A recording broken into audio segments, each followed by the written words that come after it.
Rec League Podcast. Tell your friends, tell your neighbors, tell your family, tell your haters. Available on Podbean, Google Podcasts, Apple Podcasts, Radio Public Good Pods, Pocket Cast, Breaker, and Stitcher. At Rec League Podcast on Facebook, YouTube, Instagram, TikTok, and Threads. At Rec League Pod on Twitter. Episode 148 coming soon. Yo, whether you watching this from Facebook, Twitter, click the link in my Instagram or YouTube itself. What up, world? So I just saw Gladiator II. It is the sequel. I'm gonna call it a legacy sequel by definition to the 2000 classic Gladiator. It stars Paul Mescal, Pedro Pascal, Joseph Quinn, Connie Nielsen, Fred Hetchinger, and Denzel Washington.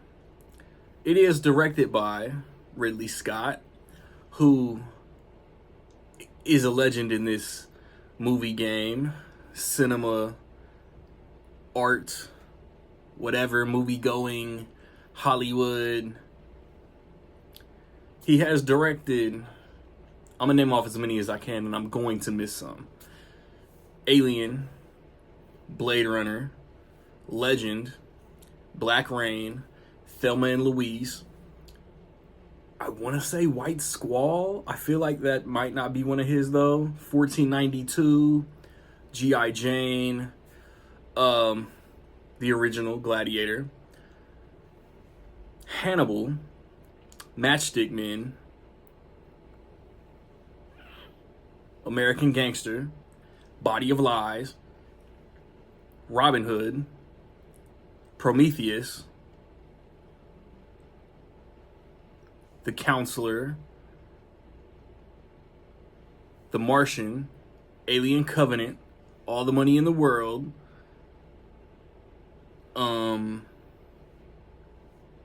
did he chill between All the Money in the World and then The Last Duel?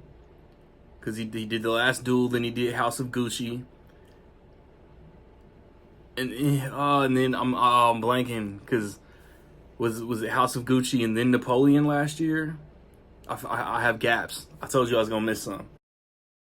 You got, and tell me if you've heard this before, the Paul Mescal character. He is a warrior who falls upon some trials and tribulations, ends up enslaved and fighting for his life and or freedom, and corruption in Rome, and trying to right wrongs. Gladiator II hits a lot of the same beats as the original. I feel like the Paul Mescal character on his own is a bit of a retcon. I just watched the original, and I swear to you, I don't feel like I caught any implication of the ripple effects that go down in this movie. Performances all the way around very good. Set design, costume design, cinematography, all very good. If you're a fan of award season, this movie's for you. I don't like that it feels so similar to the original, and while it is good, it is nowhere near as good as the original. Even 24 years later, that was still gonna be damn near an impossible task to accomplish. I don't know. I don't want to give anything away, but I want to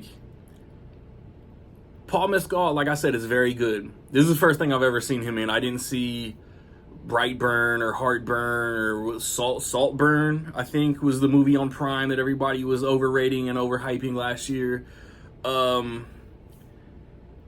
Good. Very good performance.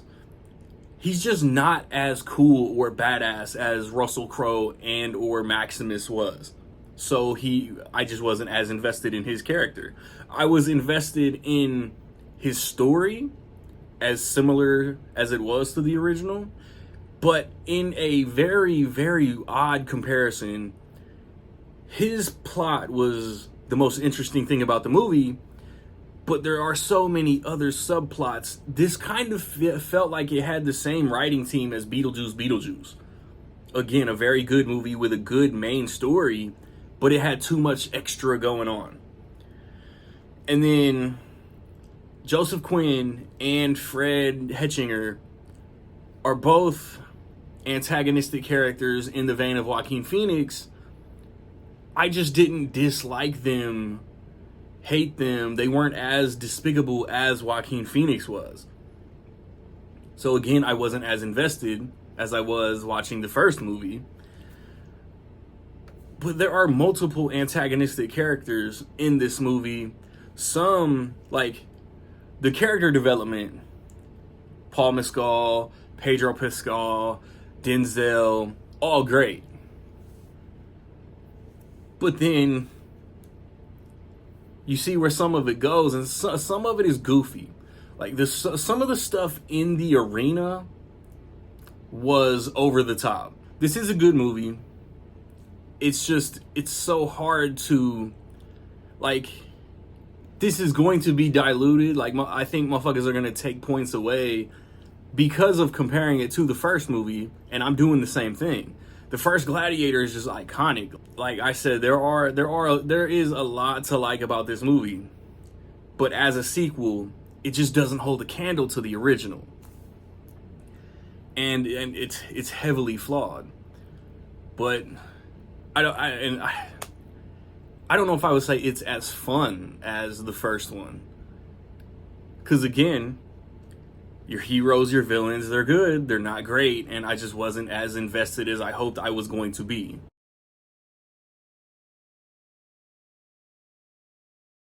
With all that being said, I will say that in my opinion, Gladiator 2 is almost dope. Have you seen Gladiator 2, man? What you think? Positive, negative, somewhere in between? Let me know. I recently put up a review for Red One. Before that, I believe I put up a review for We Live in Time. Next week, Wednesday-ish, I want to watch and review Moana 2. And then I might be on hiatus until damn Kraven the Hunter comes out. I don't know in what weekend in December I'll be in the theater. I can't even lie to you. At some point, hopefully tomorrow, soon, I'm going to try to finish up and review The Penguin on Max. So be on the lookout for all of that, man. Rec League Podcast, we talked reboots last episode that recently put up. We're going to talk Ridley Scott and probably spoil some Gladiator 2 in this upcoming episode within the next few days, man. So like, subscribe, comment. Find me where you find me, man. Don't know where to find me. Watch these credits. Peace.